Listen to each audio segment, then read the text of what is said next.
നമ്മൾ നോക്കിക്കഴിഞ്ഞാൽ ഇവിടെ വൈഷമ്യങ്ങൾ സ്വീകരിക്കുന്നു, പക്ഷെ കൊടുക്കുന്നതെല്ലാം നന്മകളാണ്. ഇത് എപ്പോ മനുഷ്യ ജീവിതത്തിൽ നിന്നുപോയോ അവിടെ മുതൽ താളം തെറ്റി എന്ന് പറയാണ്. അപ്പൊ സൃഷ്ടിക്രമം എന്ന് പറയുന്നത് തന്നെ പ്രജാപതി സൃഷ്ടിച്ച സമയത്ത് തന്നെ വൈഷമ്യങ്ങൾ സ്വീകരിച്ചുകൊണ്ട് നന്മയിലേക്ക് ഉയരാൻ വേണ്ടിയിട്ടാണ് സൃഷ്ടികളൊക്കെ വെച്ചിരിക്കുന്നത്, പുരോഗതിക്ക് വേണ്ടിയിട്ടാണ്.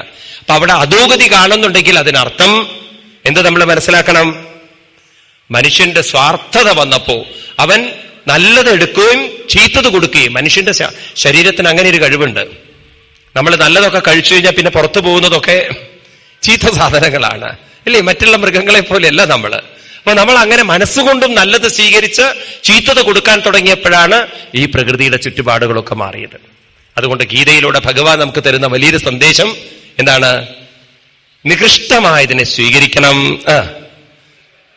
ഉത്കൃഷ്ടമായതിനെ കൊടുക്കണം. എന്താ നികൃഷ്ടമായതിനെ സ്വീകരിക്കുക എന്ന് പറഞ്ഞാൽ? ഇനി നിങ്ങൾ പോയിട്ട് ചപ്പും ചവറും റോഡ് സൈഡിൽ നിന്ന് എടുത്തുകൊണ്ട് പോകേണ്ട ആവശ്യമില്ല.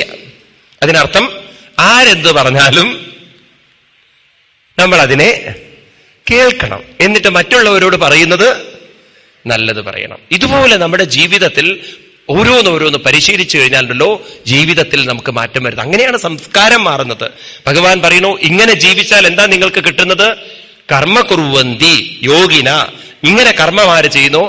ആത്മശുദ്ധയെ. നിങ്ങൾക്ക് മനസ്സ് സമബുദ്ധിയായി തീരുന്നതാണ്. നിങ്ങൾക്ക് അങ്ങനെ ഒരു മനസ്സ് വേണോ? എന്നാൽ ഇത് പ്രാക്ടീസ് ചെയ്യുന്നതാണ്. അതുകൊണ്ട് സഹയജ്ഞ പ്രജാസൃഷ്ട പുരോവാച പ്രജാപതി അനേന പ്രസവിഷ്യദ്ദും ഏഷവോത്തിഷ്ട കാമതുക്. അപ്പൊ എന്തിനു വേണ്ടിയിട്ടാണ് സൃഷ്ടി വെച്ചിരിക്കുന്നത്? രണ്ട് കാര്യങ്ങൾക്ക് വേണ്ടിയിട്ടാണ്. ഒന്ന് ഭൗതിക പുരോഗതിക്കും, രണ്ട് ആത്മീയ പുരോഗതിക്കും. അപ്പൊ ഭൗതിക പുരോഗതിക്കും എന്ത് വേണം? ഭൗതിക പുരോഗതിക്ക് ഭൗതിക പുരോഗതി എന്ന് പറഞ്ഞാൽ വ്യക്തി പുരോഗതിയല്ല, സമൂഹത്തിന്റെ പുരോഗതിയാണ്. സമൂഹത്തിന്റെ പുരോഗതി പറഞ്ഞാൽ എക്കണോമിക്കലി മാത്രമല്ല, അവിടുത്തെ കൾച്ചറും കൂടിയാണ്.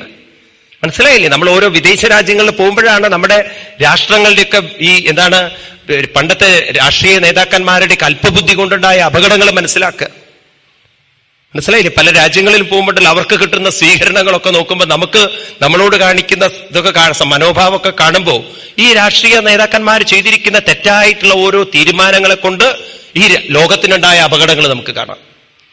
ഞാൻ നിങ്ങളോട് പറഞ്ഞു, ഞാൻ സിംഗപ്പൂർ പോയ സമയത്ത് അവിടുത്തെ ആ ഒരു നേതാക്കന്മാരുണ്ട്, രാഷ്ട്രീയ നേതാക്കന്മാര്, അവർ റിലീജിയന് അത്ര പ്രാധാന്യം കൊടുത്തിട്ടില്ല. അവർ രാഷ്ട്ര പുരോഗതിക്കാണ് പ്രാധാന്യം കൊടുത്തത്.